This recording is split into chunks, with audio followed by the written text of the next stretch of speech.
মালাকুল মউত আল্লাহকে প্রশ্ন করছিলেন, দায়িত্ব তো দিছেন, পুরা করতে হবে, কোনো দ্বিমত নাই। কিন্তু মনে ভাবে মানুষ সারাদিন আমার নামের চর্চা করবে, খালি বলবে এই লোকটার কোনো কাজ নাই, শুধু সারাদিন গাজীপুরে ঘুরতে থাকে, যাকে মনে চায় তাকে উঠায় নিতে থাকে, সারাদিন আমার আলোচনা করবে, মানুষের মুখে মুখে থাকবে। তো আল্লাহ প্রতি উত্তরে বলছিলেন, সাআজআলু লিল মাউতি সাবাবা, আমরা মৃত্যুর কারণ বানায় দিব। ইয়াযকুরু সাবাব ওয়া ইয়ানসাক, মানুষ কারণ নিয়ে আলোচনা করবে, তোমার নাম ভুলেও নিবে না।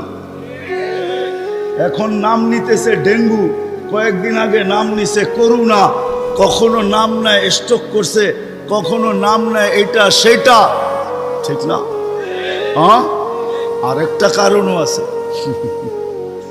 শুধু নবীজির দিকে তাকাইয়া এই উম্মতের জন্য আল্লাহ এটা করছেন, এই উম্মতের জন্য।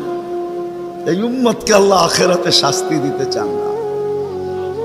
হায় হায়, উম্মত যদি নবী চিনত। আয়সা পড়ছি অবেলা, তো হাতে সময়ও নাই, আর হইল ওয়াজ মাহফিল, অন্য কিছু হইলে হয়তো ওইদিকে চলে যেতাম। নবীজি শুনানের সময় আমার কাছে এখন নাই। যে উম্মত নবী চিনে না, নবীর কারণেই আমরা পাইছি। এই উম্মতকে শাস্তি আল্লাহ আখিরাতে ইনশাআল্লাহ দিবে না। হ্যাঁ হ্যাঁ, দেয় তো দেয় কি কইরা, যার উপরে তিনবার কুদরতি হাত লাগছে। কয়বার?